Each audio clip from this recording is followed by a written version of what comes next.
मेरी प्यारी बहनों नमस्कार। आज कार्तिक का पहला दिन है तो मैं कार्तिक का पहला और दूसरा अध्याय सुना रही हूँ। बोले विष्णु भगवान की जय। श्रीमन नारायण नारायण नारायण भजो नारायण नारायण नारायण। एक मैं पिछली वीडियो में तुलसा पथवारी कहानी कहना भूल गई थी, तो मैं तुलसा पथवारी की कहानी और कह रही हूँ। बोल तुलसा माता की जय। एक बुढ़िया थी, तुलसा का बिड़ला सींचा करती, एक लोटा जल चढ़ाती और बहुत सारी चीज मांगती।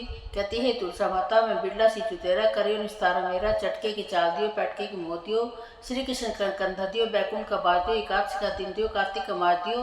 तुलसा माता सूखने लगी। भगवान कहने लगे दुनिया तो कार्तिक महीने में तुम्हारा लाड चाव करे, तुम सूखते जाओ। महाराज क्या बताऊँ, एक बुढ़िया है, एक लोटा जल चढ़ा, बहुत सारी चीज मांगती है, मैं कहाँ से दूंगी, पता ना वो कहाँ मर गई। कोई बात नहीं, तुम्हारी भरी जाओ, मैं अपने आप देख लूंगा।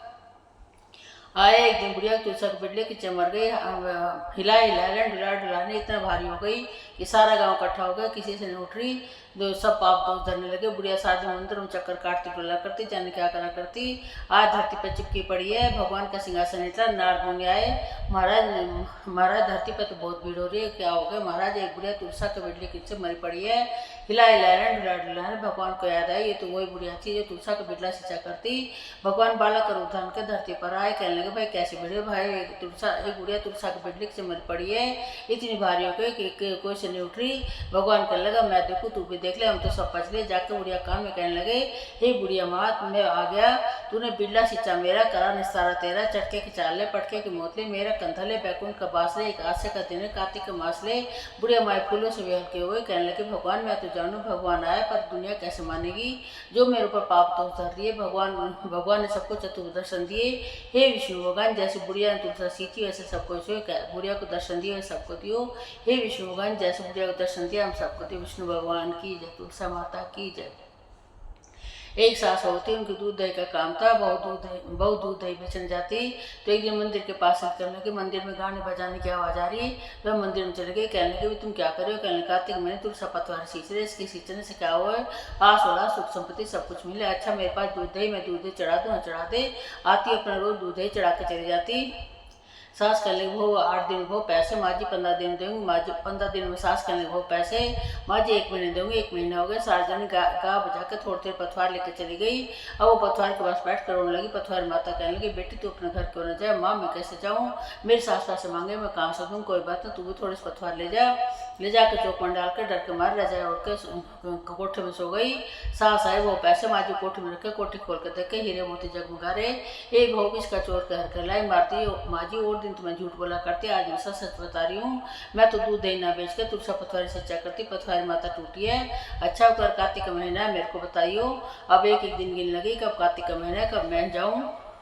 तो कहने लगे माँ जी कार्तिक का महीना आ गया, आपने गई वो सारा दूध दही बेच के मटका धो के पथवार चढ़ाती।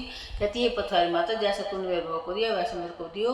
तो बहू से कहने लगे वो पैसे मांग। माँ जी बहू को पैसे मांगा कर ना मांग। कहने लगे 8 दिन में दूंगी, 15 दिन में दूंगी। महीने का आखिरी दिन सबसे पहले जाके 7 पत्थर उठा कर ले आई, ला के कोठी में डाल कर सो गई, रजाई उड़ के सो गई। बहू आई, माँ जी पैसे, कोठी खोल कर दे रहे, कोठी खोल कर देखे कीड़े मकोड़े चल रहे। ए बहू भाई माँ जी किसका नरक उठा लाई। भाग भाग पत्थर माता पे गई, माता तू को 2 बुढ़ी चौपड़ी, बहू को इतनी दौलत है, मेरे को कीड़े मकोड़े। बहू ने सच्चे मन से सींची, तूने धन की भूखी सींची। हे पथवारी माता जैसा बहू को दिया वैसा सबको दियो, बुढ़िया को दिया वैसा कोई करना थी। पथवारी माता की जय। और जिस दिन हो उस दिन की कहानी वो इसके बाद लब से तब से की। बोले विष्णु भगवान की जय। अब कार्तिक महात्म पहला अध्याय। नैमिषारण्य तीर्थ में श्री सूर्य जी महाराज 88,000 स्वर्ण कादरीशों के से बोले अब मैं आपके सामने कार्तिक महात्म का श्रेष्ठ कथा कहता हूँ। यह सुनकर मनुष्य सब प्रकार के पापों से छुटकर वैकुंठ को प्राप्त कर लेता है। सूर्य जी ने कहा श्री कृष्ण से आज्ञा लेकर नारद जी के चले जाने पर सत्यभामा प्रसन्न होकर श्री कृष्ण से बोली हे नाथ मेरा जीवन सफल हो गया। मेरे माता पिता विधन है, जो आपकी 16,000 रानियों में मैं अधिक प्यारी हूँ, सबसे अधिक प्यारी हूँ। मैंने वह कल्पवृक्ष आदि आपके साथ नारद जी को विधि पूर्वक दान दे दिया, परंतु वही कल्पवृक्ष मेरे घर में सदा लहराया करता है, जिसकी बात को मृत्यु लोक में कोई भी स्त्री नहीं जानती है। स्वामी अब मैं आपसे पूछना चाहती हूँ कि सो विस्तार पूर्वक कहिए। जिसे सुनकर मैं अपने हित कार्य करूं, जिसके करने से कल पर्यंत भी आप मुझसे विमुख न हो। सूत जी कहने लगे, सत्यभामा के ऐसे वचनों को सुनकर श्री कृष्ण जी हंसते हुए सत्यभामा की बाह पकड़कर कल्प वृक्ष के नीचे गए और बोले, हे प्रिय, 16,000 स्त्रियों में से मुझे तुम प्राणों के समान प्यारी हो। तुम्हारे लिए देवता और देवराज इंद्र से भी मैंने विरोध किया था। उस महाअद्भुत वार्ता को सुनो। सूत जी बोले, एक दिन श्री कृष्ण भगवान ने सत्यभामा के साथ गरुड़ पर सवार होकर इंद्रलोक में जाकर कल्पवृक्ष मांगा। तब इंद्र के न देने पर गरुड़ का इंद्र से घोर युद्ध हुआ। हे प्रिय, जब मैं तुम्हें हर चीज दे सकता हूँ, हर एक कार्य पूरा कर सकता हूँ, तो क्या तुम्हारे आश्चर्यजनक प्रश्न का उत्तर नहीं दूंगा। यह सुनकर सत्यभामा बोली, हे प्रभु, पूर्व जन्म में मेरा कैसा स्वभाव था, किसकी पुत्री थी, मैंने कौन सा दान व्रत और तप नहीं किया जिससे मुझे मृत्यु लोक में जन्म लेना पड़ा, और ऐसे कौन से शुभ कार्य किए कि यहाँ आकर आपकी अर्धांगिनी हुई और आप गरुड़ पर सवार होकर मुझे साथ में लिए इंद्र आदि देवताओं के स्थानों में फिरते हो। तब भगवान बोले, हे कांते, तुम पूर्व जन्म में किसकी पुत्री थी, कौन सा पुण्य और व्रत आदि तथा शुभ कार्य तुमने किए, वह सब कहता हूँ। पूर्व समय में सतयुग के अंत में मायापुरी में अत्रि गोत्र में वेदों और यज्ञों को जानने वाला देव शर्मा नामक का ब्राह्मण रहता था। वह रोज अतिथियों का सेवा हवन और सूर्य भगवान को पूजा करता था, इसलिए सूर्य की तरह तेजस्वी था। उस ब्राह्मण के बुढ़ापे में एक गुणवती नाम की कन्या हुई, जिसका विवाह उस पुत्र ब्राह्मण ने अपने चंद्र नाम के शिष्य के साथ कर दिया। वे दोनों पिता पुत्र की तरह रहने लगे। एक समय वे दोनों कुशा और समिधा लेने के लिए वन में हिमालय की तलहटी में पहुंचे, तो उन्होंने एक राक्षस को अपनी तरफ आते देखा, जिसके भय से उनके शरीर शिथिल हो गए और उनके भागने की शक्ति भी न रही। तब राक्षस ने दोनों को मार डाला। उनके धर्मात्मा होने के कारण मेरे पार्षद उनको बैंकुट में ले गए। क्योंकि उन्होंने आजीवन सूर्य की पूजा की थी, इसलिए मैं दोनों को पर अति प्रसन्न हुआ। जब वे दोनों विमान पर चढ़े हुए सूर्य के समान तेजस्वी रूपवान चंदन और माला धारण किए हुए बैकुंठ में आए, तब मेरे पास दिव्य भोगों के भोग भोगने लगे। बोल विष्णु भगवान की जय। श्रीमन नारायण नारायण नारायण, श्रीमन नारायण नारायण नारायण। बोले विष्णु भगवान की जय। दूसरा अध्याय। श्री कृष्ण भगवान बोले, हे प्रिय, जब गुणवती ने राक्षस द्वारा अपने पिता और पति को मरना सुना तो वे दुखित हुई और रुदन करने लगे। हे स्वामी, हे पिता, आप मुझे छोड़कर कहाँ चले गए? मैं आपके बिना क्या करूं? अब मेरे भोजन वस्त्र का प्रबंध कौन करेगा? अब मैं किसको शरण लूं, किसकी शरण लूं? मैं विधवा हो गई हूँ, विधाता का मेरे ऊपर कोप हुआ, मैं कैसे जीऊं? श्री कृष्ण भगवान बोले, कुकरी के समान विलाप करती हुई, हवा से हिलते हुए, केले के पत्ते की तरह कांपती हुई वह पृथ्वी पर गिर पड़ी। थोड़ी देर में सावधान होने पर फिर विलाप करने लगी और शोक समुद्र में डूब गई।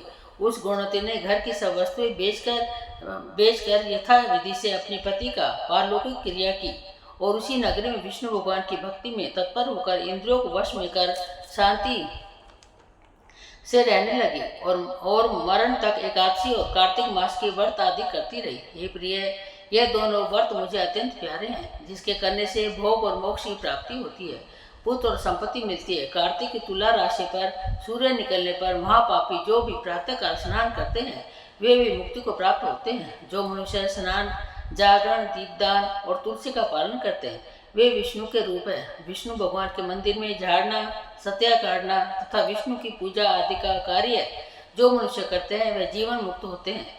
इस प्रकार वह गुणवती हर एक वर्ष कार्तिक व्रत और विष्णु भगवान का नित्य पूजन करती रही। एक समय वृद्ध अवस्था के कारण दुर्बल होने से, रोग और ज्वर से पीड़ित होने पर भी गंगा स्नान को गई।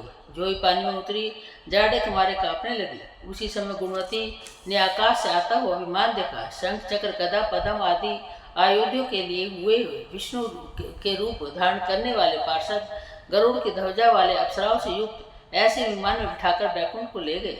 प्रदीप्त अग्नि के समान कीर्ति वाली गुणवती विमान में बैठी हुई कार्तिक व्रत के प्रभाव से मेरे पास आ गई। जब ब्रह्मादि देवताओं की प्रार्थना से मैं पृथ्वी पर आया, तब वे गण भी मेरे साथ आए।